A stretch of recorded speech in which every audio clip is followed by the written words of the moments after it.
আসসালামু আলাইকুম। ফ্ল্যাশ 15 এর 15 মিনিটস লার্নিং এ সবাইকে ওয়েলকাম করছি। আজকে আমরা পার্টস অফ স্পিচের খুবই ইম্পর্ট্যান্ট একটা টপিক নাউনটা শিখব। চলো কথা না বাড়িয়ে শুরু করি। তো তার আগে চলো আমরা একটা গল্প শুনি। একটা ছেলের গল্প, ছোট একটা বাচ্চার গল্প। তো কোন একটা জায়গায় ডাল্টন নামে একটা ছেলে বাস করত। সে সকালে স্কুলে যাইতো, ক্লাস করত, বিকালে বন্ধুদের সাথে দেখো খেলাধুলা করত। তার পাড়ার যত ছেলে বন্ধু ছিল সবার সাথে বিকেলে খেলাধুলা করতো। এবং তোমাকে বললাম সকালে কি করতো, সকালে স্কুলে যাইতো, স্কুল থেকে যখন বাসায় ফিরে আসতো তখন এসে মায়ের হাতে রান্না খাবার খাইতো। ওকে, সে ধরো ভাতই খাইতো। ওকে, খাওয়া দাওয়া করতো। এরপর তার পার্সোনাল ক্যারেক্টারের কথা যদি বলি, সে খুবই বিনয়ী, খুবই সৎ, খুবই রেগুলার সমস্ত ক্ষেত্রে। ওকে, তাহলে আমরা এখানে ডাল্টন সম্পর্কে কিছু তথ্য জানলাম। এরপর দেখো কোনো একদিন কোনো ভ্যাকেশনে ডাল্টন বাবা মার সাথে সি বিচে ঘুরতে গেল। দেখো বিচের পাশে দাঁড়িয়ে আছে, পাশে অকুল সমুদ্র, প্রচুর পানি। ওকে, এখন সেখানে ভ্যারাইটিস খাবার পাওয়া যায়, কিন্তু সি ফুড তার পছন্দ হইলো না। এখন কি করলো, সে নর্মালি ফ্রুটস খাইতে পছন্দ করে বলে আপেল নিয়ে আসলো 3টা, এবং দেখা গেল যে সকালে সে শুধু আপেলই খাইছে, অন্য কোনো খাবার খাইতে পারে নাই। এরপর দেখো এখন খাবার খাইছে, সলিড ফুড খাওয়ার পর তো পানি খাইতেই হবে। তো পানির জন্য সে 3টা বোতল নিয়ে আসলো, ড্রিঙ্কিং ওয়াটার বোতল নিয়ে আসলো, এবং সেটা গ্লাসে ঢেলে সে খেয়ে নিল। ওকে, তাহলে এখানে আমরা ডাল্টনের গল্প জানলাম। এখন আসো একটু নাউন সম্পর্কে জানি। তো শুরুতেই যখন বলি নাউন, তখন নাউনের ক্ষেত্রে একটা জিনিস জানতেই হয়, নাউন জিনিসটাকে, যে ওয়ার্ড যে কোনো কিছুর নাম বোঝায় সেটাই নাউন। সেটা হইতে পারে কোনো ব্যক্তির নাম, বস্তুর নাম, জায়গার নাম, কোনো জিনিসের নাম, যে কোনো কিছু হইতে পারে।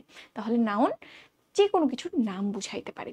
এখন নাউনের গ্রস ক্লাসিফিকেশনে যদি যাই, প্রথমেই বলতে হয় তুমি এই পৃথিবীতে যত বস্তু দেখবা, কিছু বস্তু দেখবা ধরা যায়, ছোঁয়া যায়, দেখা যায়। কিছু বস্তু ধরা যায় না, ছোঁয়া যায় না, দেখাও যায় না, ইভেন গন্ধও পাওয়া যায় না।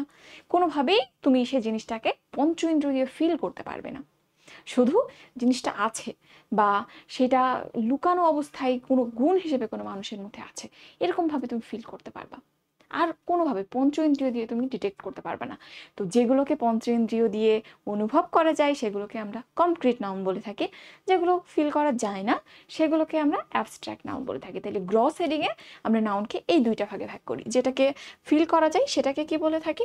কনক্রিট। আমি একটু লিখি, কনক্রিট। আর যেটাকে অনুভব করা যায় না সেটাকে আমরা বলে থাকি অ্যাবস্ট্রাক্ট। ওকে, তো এর মধ্যে আবার যে কনক্রিট নাউনটা আছে, এটাকে কিন্তু আবার 4টা ক্লাসে ভাগ করা যায়। যেমন আমি ডাল্টনের গল্পে যখন বললাম সে বিকালে পাড়ার ছেলেদের সাথে খেলাধুলা করে। তো পাড়ার ছেলে বলতে তুমি বয়েজ বলতে পারো, বা এক একজনকে বুঝাইতে বয় শব্দটা ব্যবহার করতে পারো, অবশ্যই পারো। তো তুমি যখন বয় শব্দটা ব্যবহার করবা তখন কিন্তু কমনলি পাড়ার সকল ছেলেকে বুঝাবে। তাহলে বয় শব্দটা দিয়ে আমি এই ছেলেটাকে বুঝাইলাম না কে কে বুঝাইলাম বুঝতে পারছো না। আবার তুমি এখানে ডাল্টন যদি মেয়ে হইতো, মেয়েদের সাথে খেলতো, তখন তুমি গার্ল শব্দটা ব্যবহার করতে পারতে, বা দুইজনের পরিবর্তে ম্যান শব্দটা ব্যবহার করতে পারতে।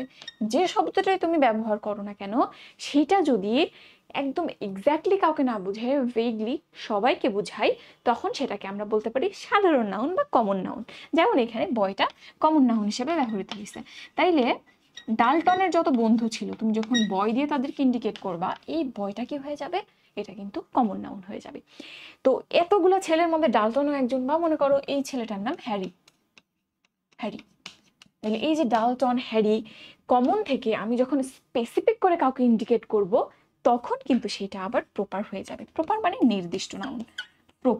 প্রপার নাউনটা কে? তাহলে এই যে ডাল্টন স্বয়ং নিজেই প্রপার নাউন। আবার তুমি যদি বলো এই হ্যারির কথা, হ্যারিও প্রপার নাউন। এদের মধ্যে জ্যাক নামে যদি কেউ থাকে, সেও প্রপার নাউন।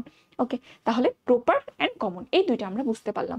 এরপর আসো আমরা যদি পরের স্লাইডে যাই, ডাল্টনের গল্পটা একটু মনে করো তো। সে সকালে উঠে ক্লাসে যাইতো। কিছু নাউন আছে যেমন দেখবা ক্লাস, কমিটি। ক্লাস বলতে আমি এখানে আসলে কি বুঝাইতেছি তুমি আমাকে বলো তো। ক্লাস বলতে এই যে রুমে টিচার্স, তোমার ডেস্ক, টেবল, স্টুডেন্টস, বই খাতা সব কিছু মিলে কিন্তু ক্লাস ইন্ডিকেট করে। এবং ক্লাস বলতে ক্লাসের সমস্ত শিক্ষার্থী, শিক্ষক সবাইকে বোঝানো হয়। কমিটি বলতে একটা কমিটি বলতে ওই যে কমিটিতে যে পার্সনগুলো আছে সবাইকে নিয়ে একটা ইউনিট হিসেবে যখন আমি চিন্তা করি, তখন সেটাকে আমরা কমিটি বলে থাকি। সো ক্লাস, কমিটি, মিটিং, এই শব্দগুলা আমাদের একটা কনক্রিট ধারণা দিচ্ছে, যে কোনো একটা বস্তু সম্পর্কে একটা ইউনিফাইড ধারণা দিচ্ছে।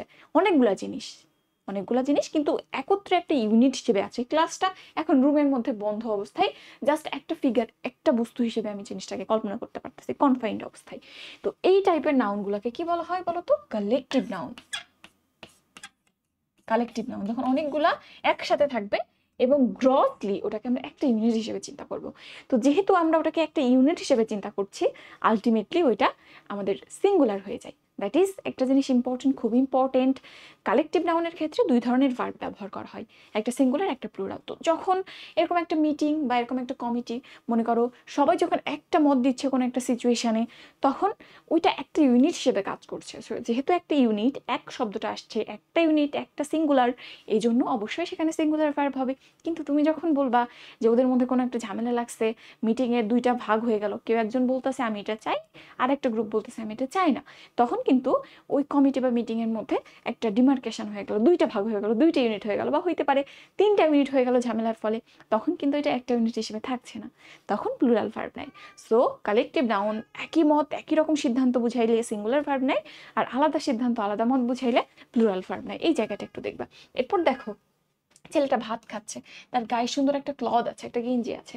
তো এই সমস্ত জিনিস যেটা অ্যাকচুয়ালি ডিরেক্ট বস্তুকে বোঝায়, এতক্ষণ যা বুঝাইতেছিলাম, বলতেছিলাম, এগুলো কিন্তু ব্যক্তির সাথে রিলেটেড।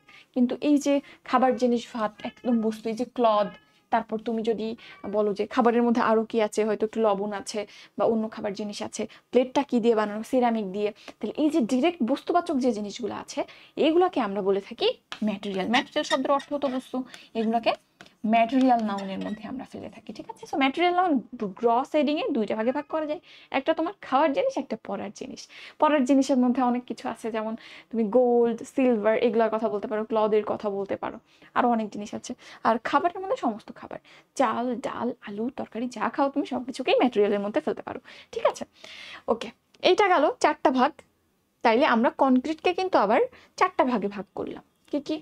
কমন, প্রপার, কালেকটিভ এবং ম্যাটেরিয়াল।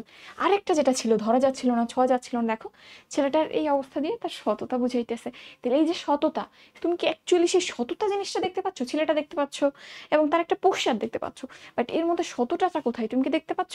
আমি মনে করো সবকিছু ঢেকে ছেলেটার ফেস দেখাইলাম, তারপরে তুমি সততা দেখতে পাচ্ছ তার মধ্যে? তার মনের মধ্যে, মাথার মধ্যে পাচ্ছ না। তো যে জিনিস তুমি দেখতে পাও না, সেটাকেই আমরা অ্যাবস্ট্রাক্টের মধ্যে ফেলি। তো এই যে এর মধ্যে, তার মধ্যে এখন অনেস্টি দেখতেছি আমরা, পাংচুয়ালিটি বলতে পারো, পাংচুয়ালিটি, এরকম যে কোনো গুণ, ইন্টেলিজেন্স, যেগুলো তুমি দেখতে পাও না, সেগুলো আমরা অ্যাবস্ট্রাক্টের মধ্যে ফেলবো। ঠিক আছে? তাহলে গ্রস হেডিংয়ে আমরা নাউনকে প্রথমে দুই ভাগে ভাগ করি, কনক্রিট এন্ড অ্যাবস্ট্রাক্ট। অ্যাবস্ট্রাক্টের মতো থেকে যায়, ওরার ক্লাসিফিকেশন নেই। কনক্রিটকে আবার চার ভাগে ভাগ করি। আশা করি এই ক্লাসিফিকেশনটা জেনেছো। এখন আসো, একটা নাউনকে গণনা করা যায় কি যায় না, এর উপর ভিত্তি করে আমরা আবার সেটাকে দুই ভাগে ভাগ করতে পারি। একটা দেখো, আমি প্রথম যে সিচুয়েশনটা বলেছিলাম, সে সি বিচে ঘুরতে গেছে, পাশে প্রচুর পানি। এখন পানি প্রচুর আছে, তার মা যদি জিজ্ঞেস করে বলো তো সাগরে কয়টা পানি আছে, উত্তর দিতে পারবে? পারবে না। কিন্তু এখন যদি এই অবস্থায় সে যখন আপেল খাচ্ছিল, মা যদি জিজ্ঞেস করে বাবা তুমি কয়টা আপেল আনছো, সে কিন্তু খুব ইজিলি উত্তর দিতে পারবে যে আমি 3টা আপেল আনছি, 3টা, 3। ওকে, একটা জিনিস তাহলে দেখতে পাচ্ছ, কিছু কাউন্ট করা যাচ্ছে, কিছু যাচ্ছে না। যেটা তুমি কাউন্ট করতে পারবা সেটাকে বলবে কাউন্টেবল নাউন, সেটাকে কাউন্টেবল নাউন বলবো আমরা। আর যেটাকে তুমি কাউন্ট করতে পারবে না, সেটাকে আমরা কি বলবো? সেটাকে আমরা আনকাউন্টেবল নাউন বলবো। আনকাউন্টেবল নাউন বলবো। যেমন এই যে পানি, ওয়াটার, এটা কিন্তু কাউন্ট করা যায় না। আমি তোমাকে যদি এক মুঠ চাল দিয়ে বলি গুনে দাও তো, এক মুঠ লবণ দিয়ে বলি গুনে দাও তো, পারবা না। সো যেটাকে কাউন্ট করা যাবে না আনকাউন্টেবল, যেটাকে কাউন্ট করা যাবে কাউন্টেবল।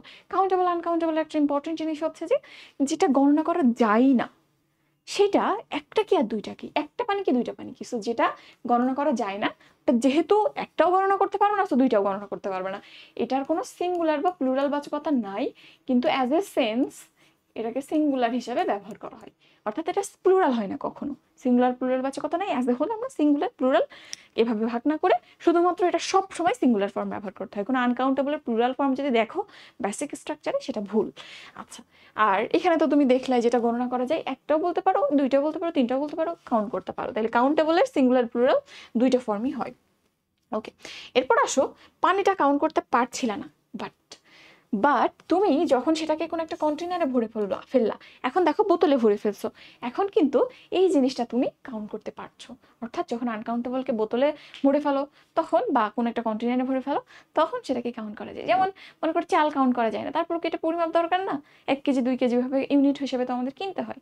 তো যখনই সেই আনকাউন্টেবলকে তুমি কন্টেনার ভরে ফেলবা, কন্টেনার করে ফেলবা, তখন সেটাকে কাউন্ট করা যায়। যেমন এখানে বলতেছে 3 বোতল পানি, এখানে 1 গ্লাস পানি বলছি, ঠিক আছে।